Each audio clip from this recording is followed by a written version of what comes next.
Good evening, friends. Welcome to another edition of our Mystery Wine Blind Tasting here at Field and Maine on the unseasonably warm, beautiful fall night that we're experiencing right now.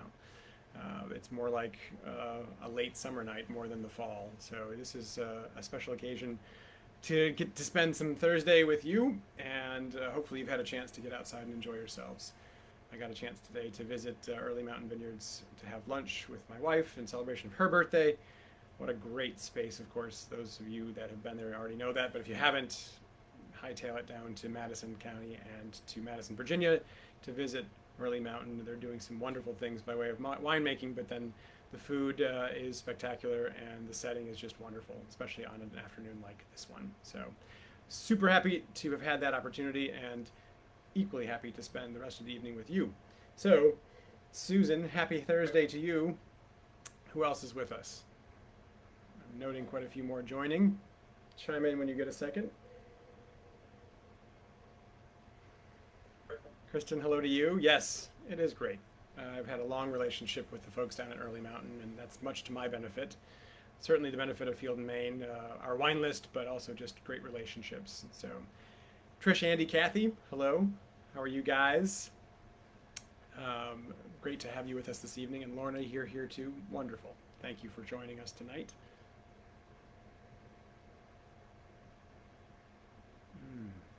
This is, I don't know, a couple of initial impressions right off the bat with this particular wine, but not sure fully yet, but it just had a ripeness profile to it that suggests maybe New World versus Old World. These are my initial impressions, just kind of popping right out of the glass. Candy and Kevin, good evening to you. Hello, hello. And Carrie's here. And you have your mom with you. Where's your mom coming from? Carrie, where does she reside? And does she have wine chops that we need to know about? Is she a ringer you're bringing into our fold? Because that would be great. We'll have her on the spot this evening if that's the case.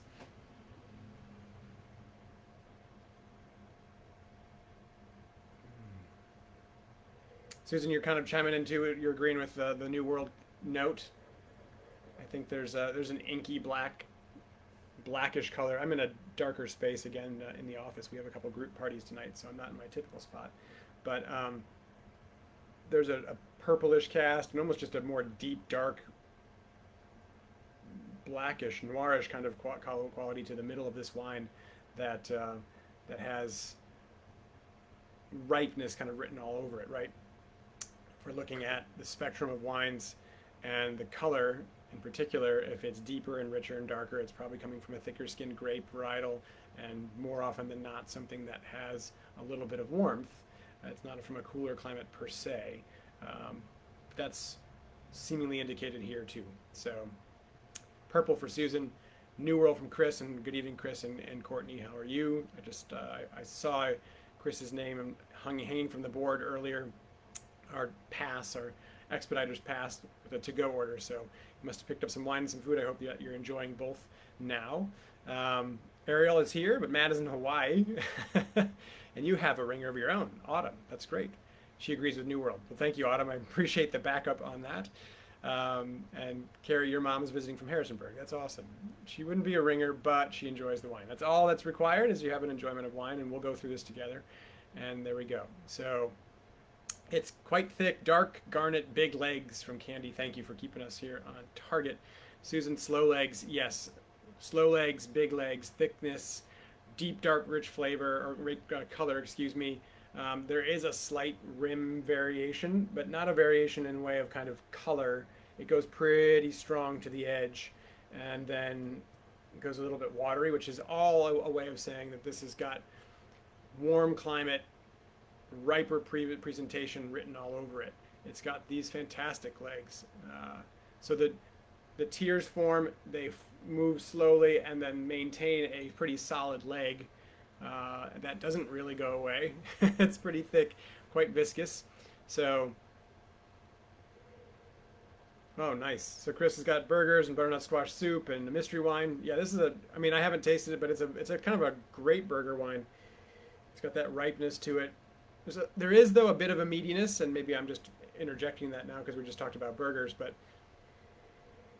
it's not just fruit, right? So you're getting currants and raisins, Susan. So like tart fruit and ripe fruit.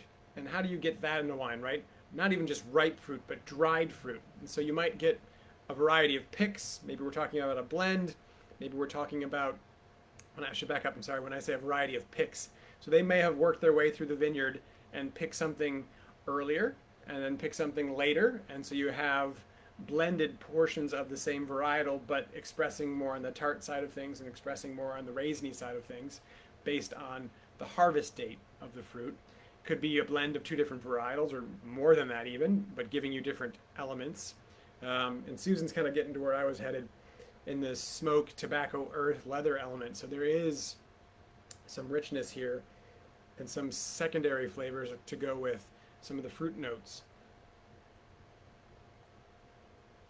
And I agree with all that. A little anise, thank you, Candy. Yeah, there is this. I was puzzling.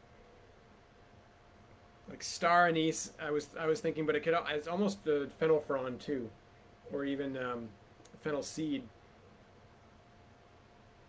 Hmm.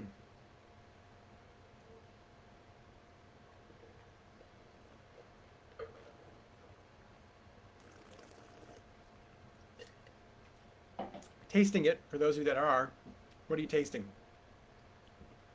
Are you picking up on the same things? And then more importantly, where are you at with respect to how dry the wine is? The level of robustness of the wine. Is it rich and more robust? Is it medium weight? Is it lighter in body? I think we already have the idea about what it's going to be by the appearance, but it's always good to verify. Um, where's the acidity level at on this?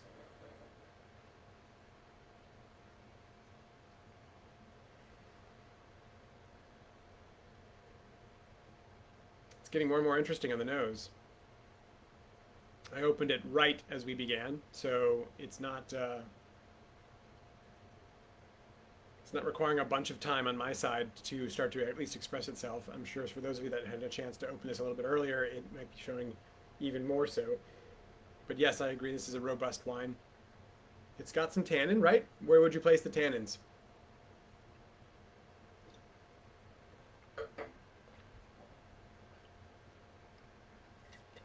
And for those of you that are just joining us, right, we're working our way through what is essentially a deductive process using our sight, our nose in the olfactory sense, and then our taste to dwindle away what this wine isn't. So, for example, very obviously, it's not Chardonnay, it's not Sauvignon Blanc, it's not Chenin Blanc, it's not white.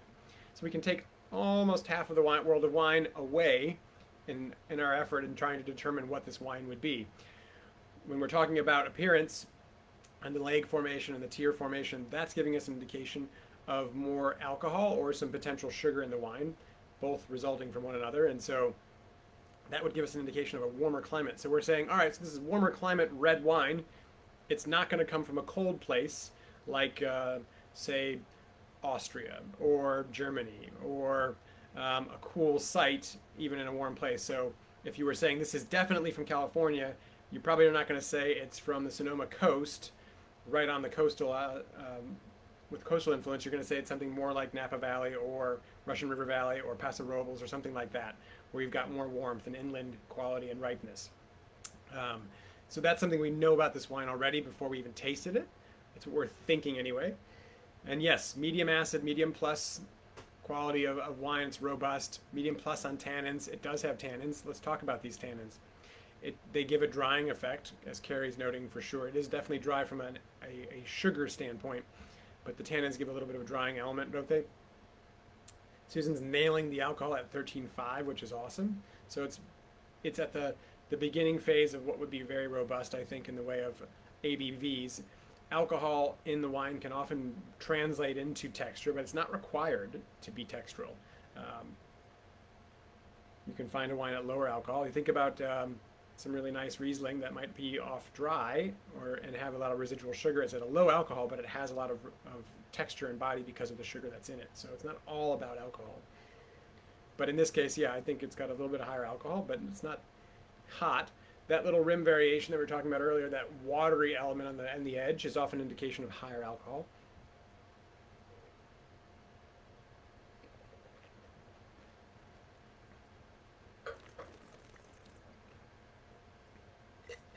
as you verify,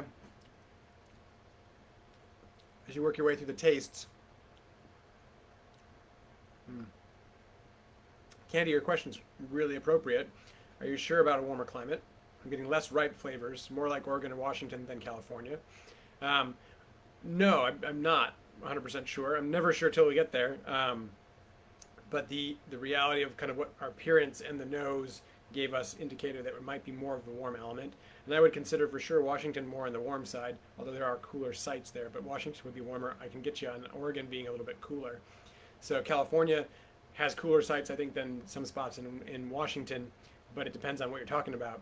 And then we go back to kind of that note of currant and raisin from Susan, I believe, and that currant play would be kind of cooler, and the raisin play would be a little bit warmer. And so there's a little bit of a dichotomy here in this wine that we have to kind of unpack. And so as we taste this, yes, what are you picking up on? What flavors are coming through?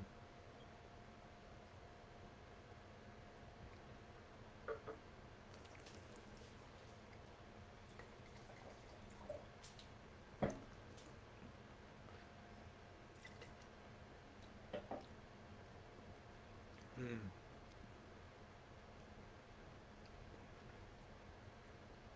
Chris is saying Washington or Paso Robles. Susan is saying her initial read was Italy, but she can get behind the idea of New World. Zinfandel from Lorna, that's one varietal we should consider. There's a dried fruit quality. Yep. Leslie, are you picking up on oak? Okay, and how is that presenting for you? What flavors are you pulling out for oak? So when we look for a few things, fruit, earth, and wood, a few things. What earth elements, what oak elements, the wood part of it are showing, and then the fruit notes, we've got some more dried fruit coming on the palate. So from the wood side of things, are you getting spices? Baking spices, holiday spices. Are you getting... Leslie is Jan. Hi, Jan. Good evening to you. Great. Thank you for the clarification there. You're picking up on some oak. Super dried fruit, and all that would mean then that we're in a place at least with some definite sunshine. And going back to Chris's note about Washington, so eastern Washington and Paso Robles both get pretty ample sunshine, and you get some of that drying quality to fruit and that ripeness. Jan's picking up on the spice. Those spice notes definitely indicate the potential for some oak. So Zinfandel, and on the Zin side of things,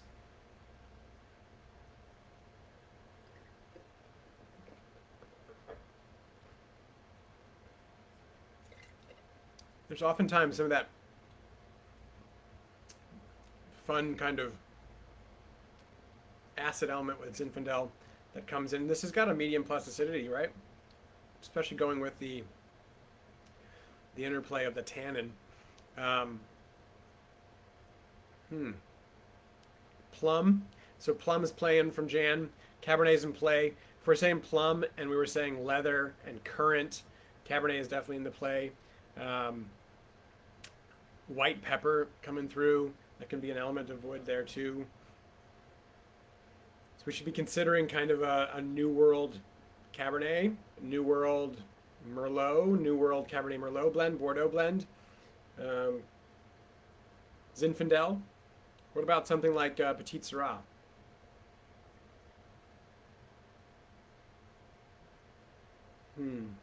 Other things that we might consider? I mean, that plum for me, usually, if you get plum, it's always an indication of, at least you should be thinking about, I should say, Merlot.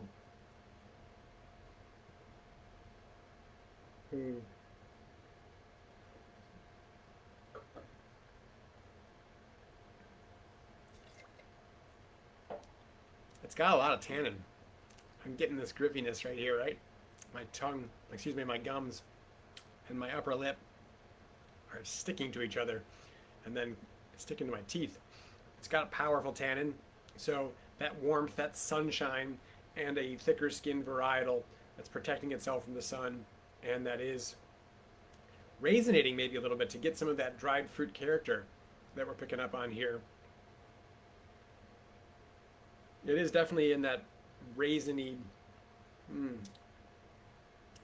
Candy, you're with me too? Yeah, if I can't start talking anymore because my lips and my lips are stuck to my teeth. Kristen, yours are a little bit smoother. You decanted a couple 20 minutes before we started. Mine is definitely getting bigger as it starts to maybe head into the soft area. Oh, the McCartys don't have the wine, but Zin, yeah, Zin's in the running.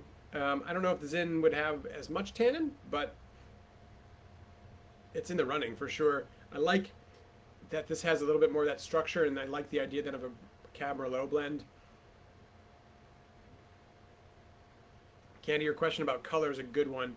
Um, Cabernet can give you some definite richness of color. Merlot can too, especially in both places. If we're talking about sort of Central Coast California, and we're talking about Washington State, for example, the um, the colors there.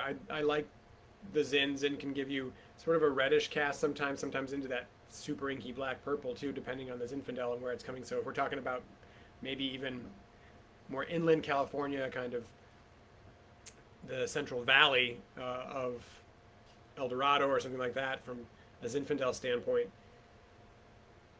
is it a blend?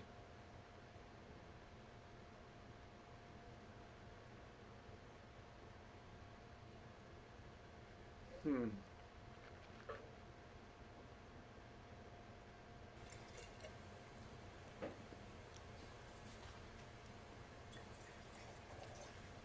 Maybe it's relatively. I'm pausing because I'm thinking about what I'm assessing right now is, are there a bunch of component parts that are at play here, or is there one more kind of, not that a blend can't be harmonious, but is there one more kind of sonorous note that is being played all the way through? I think there could be a blend in the context of this being like 75% of something and therefore maybe varietally labeled, but then have a pretty good dollop of something else or some things else in it. Chris, why do you think it's got to be a blend? Chris and or Courtney? Hmm.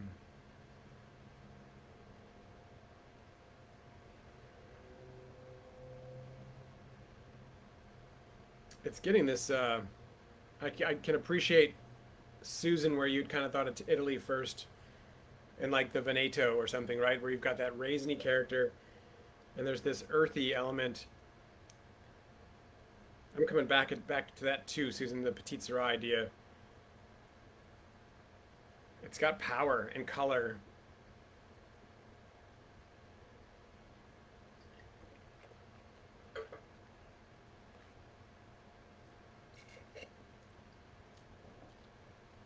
Yeah, that tannic element of the West Coast Cab, I get it.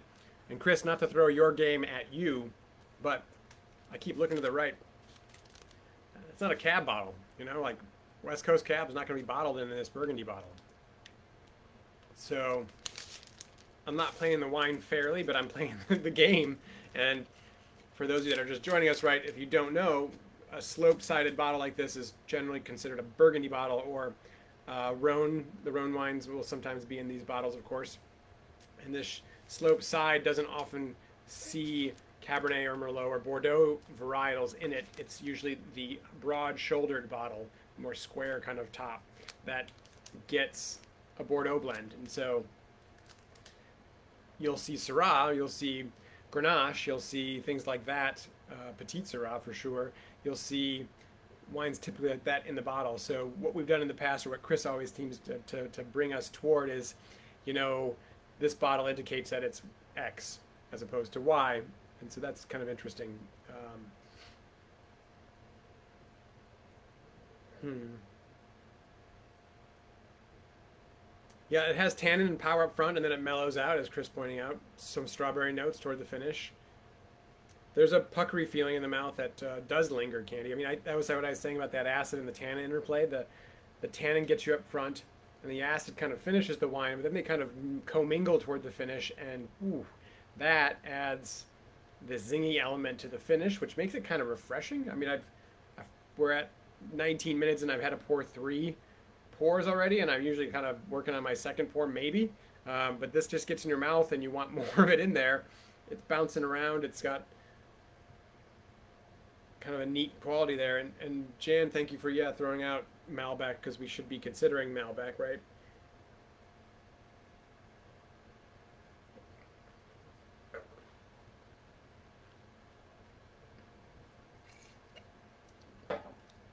Candy, I agree. Like, it's just this, a tannin builds up front, the acid goes through that, and then lights you up, kind of in a way as you finish the sip.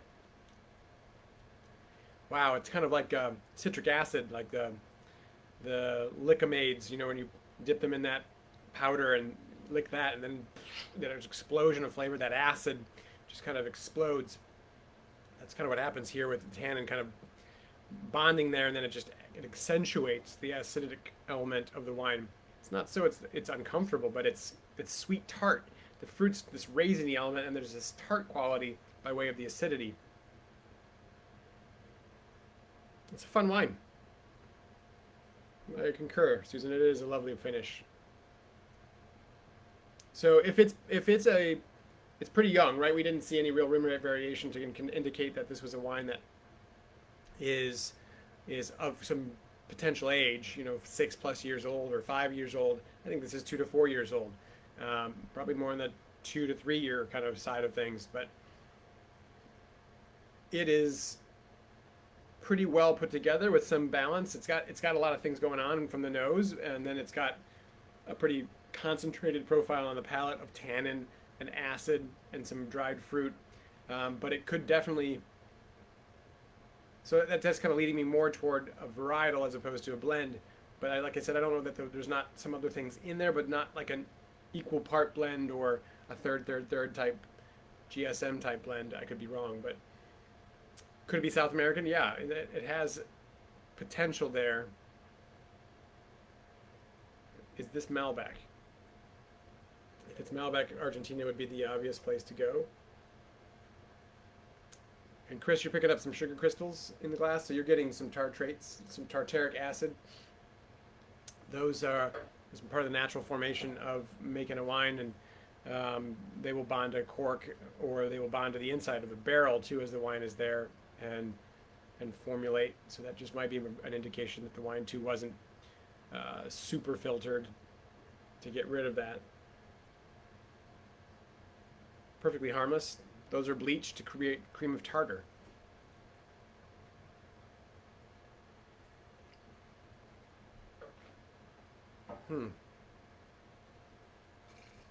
Okay, so, ooh, is it changing again for you guys?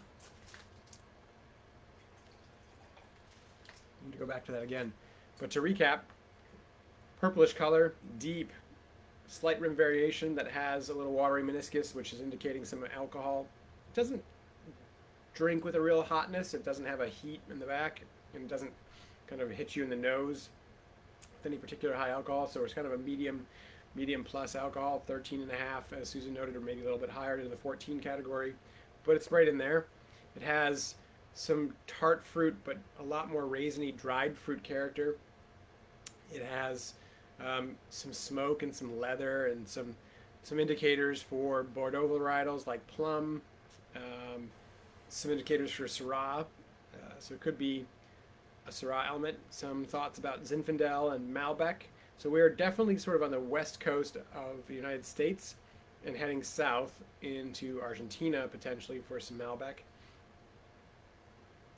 How do we rule out Malbec? There's not a lot of fruit on the palate. It isn't. It has a jammy like textural quality in the mouth, but it isn't all jammed fruit.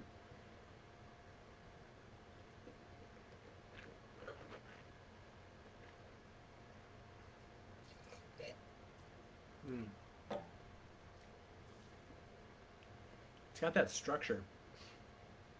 Susan, yeah, there's Malbec in the California area for sure, but it's not a thing. And at this point in our experience, nothing is off the table for Tony at this point. I mean, we started this looking for things that were varietally correct from regions that kind of represented those things.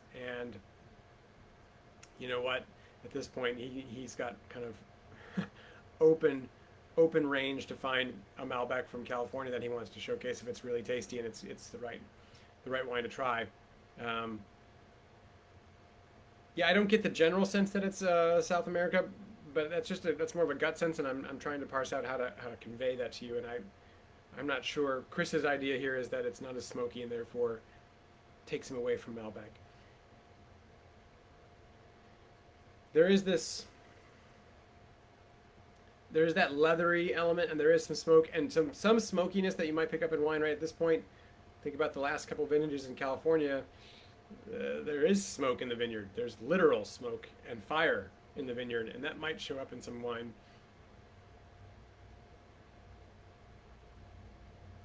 There's sort of a burnt ember element. It's kind of like a burnt paper that's been blown out, so just the ash of that paper. It's got a darkness to it. I agree, Candy. I think that's true. It has this tannin profile that kind of leads me back to Cabernet and or Petit Syrah. Petit Syrah I've tried before with this tannic element, and I only venture back to there more because of the bottle shape than anything else.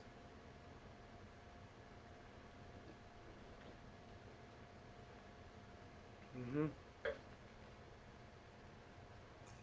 I think this is Petit Syrah. It's a tasty one because it's got that acidic balance. It's got power and tannin and youth, but it's compelling.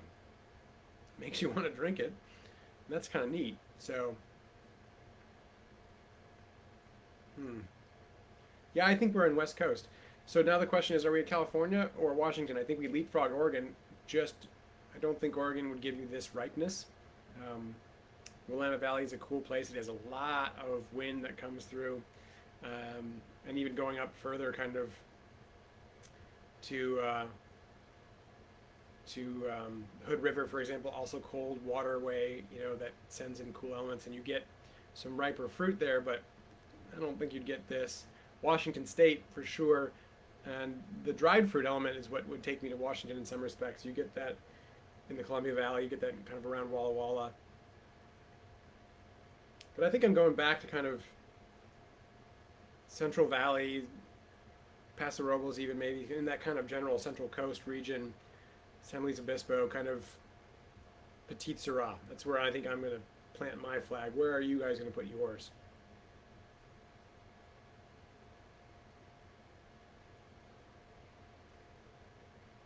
So Chris, you're on the Cabernet front, Cabernet blend, which I can appreciate. I think that's nice. Yeah, it isn't. There's not a whole bunch of blue fruit here, and for that same kind of reason, I'm not hitting on as much with the Zin. But Lorna, I like the Zin Petit Syrah, 13.5% California. That's nice. Susan, you get us so far to the answer with your comments that you get many points, even if you don't get the exact right guess at the end. All right, so we've got a Zin Petit Syrah blend from California from 18, an 18 Petit Syrah. We've got a Cab Merlot from Washington. Yeah. All right, I'm gonna go. Yeah, I'm gonna go 18 as well. Petit Syrah. That's where I'm. California for the Central Coast.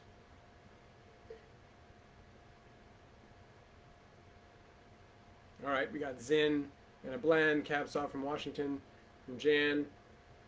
From 18. So we're all kind of 3 years-ish old, 2 to 4, a young wine.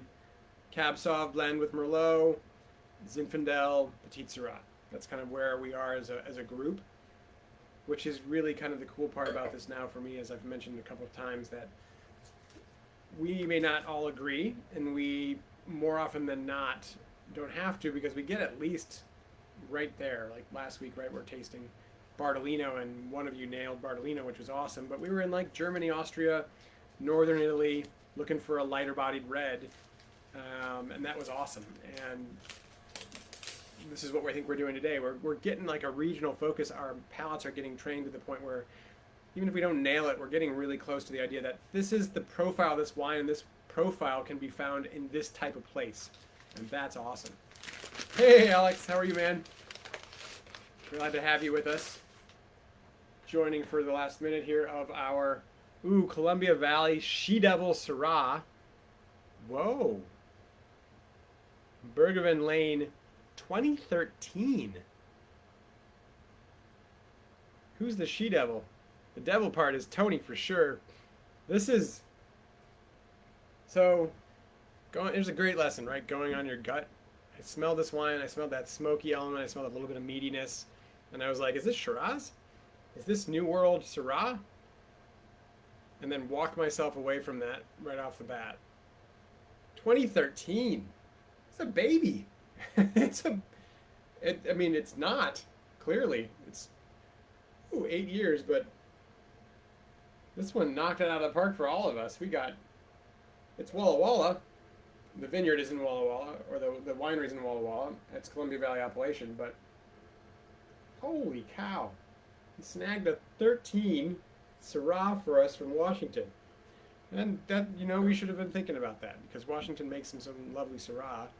We were on the cab notes because of the structure. This has got power.